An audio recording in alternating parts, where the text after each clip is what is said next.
Hello everybody, this is Phazonme, and I'm going to tell you how to make terrain.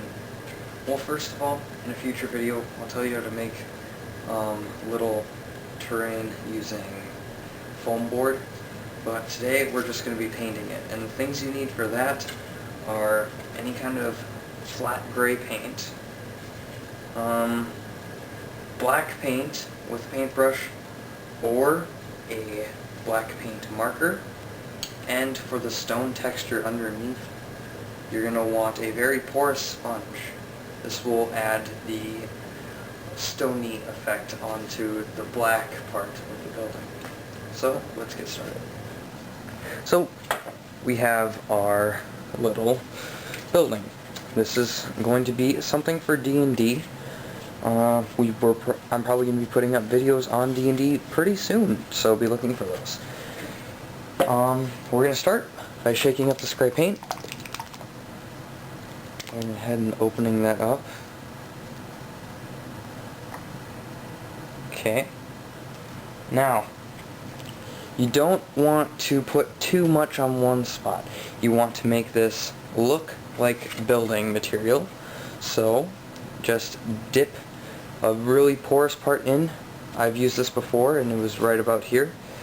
And start dabbing it with the gray paint. So here we go.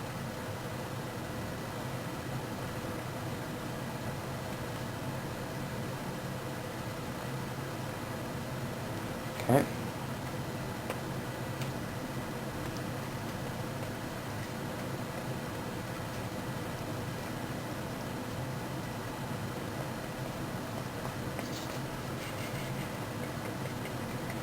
And don't worry about getting the bottom, because if you want to, you can just go ahead and go over that with some sand.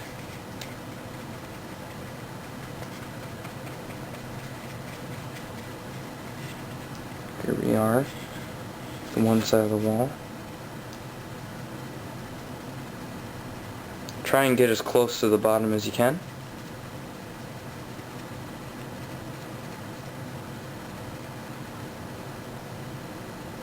There you go. One side of a wall. It will look better as we paint lines onto it in the end. Now, all we gotta do is go ahead and get the rest of that, and on the inside too, which will be the hardest part. I went ahead and did another side. Make sure when you do this painting that you give yourself hand room, and you also get the parts on the sides and on the top, because you don't want to leave yourself forgetting about those and being kind of annoyed that you didn't do it. So, while I still have some outside parts to do, I'm actually going to do some of the inside now. So I'm going to get a little bit more paint, wipe some of it off, and then start dabbing on the inside, which is way harder. So you might want to use a different part of the sponge and kind of make a wide end like I did before. You may even need to wash out your brush if you don't want to get paint on your hands.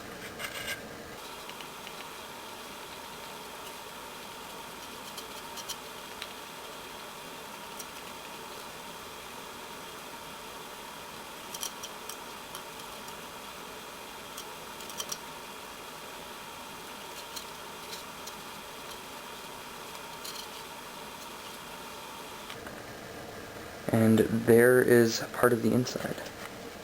Make sure you get the top.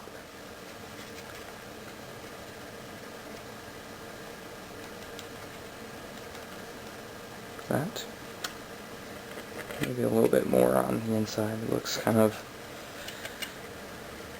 plain in some areas. Okay. I'm going to do a bit more. Rinse this out so I can get this part right here and use that while I finish the rest of the inside. Now I'm at the point where it's nearly all painted except for one side, so what I'm going to do is I'm actually going to just leave it sit while I paint on the rest. So I'm going to do that quick. Maybe not to get too much, otherwise it'll be kind of ugly when you get it on.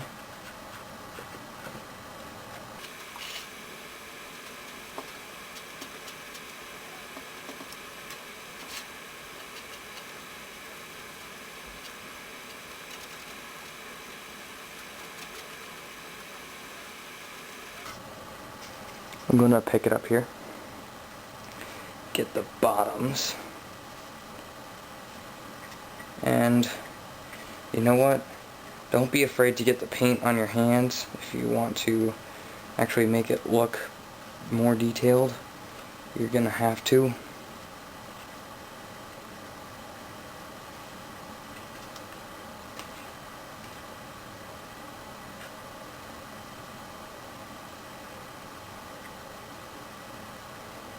Alright, so it's basically all done. Now I'm just going to get the inside corners done, and we'll wait for it to dry, and then paint on the stone effects.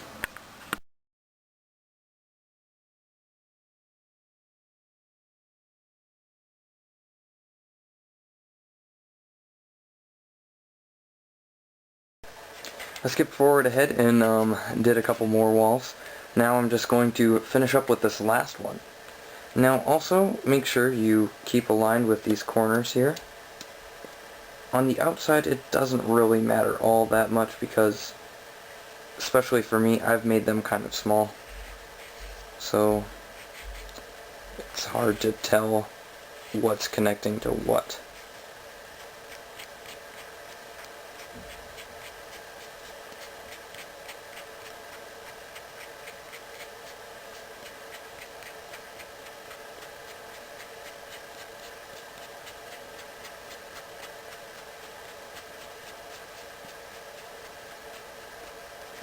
Okay, and finish up on the top.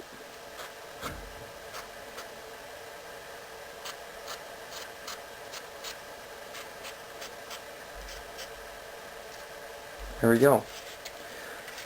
There you have it.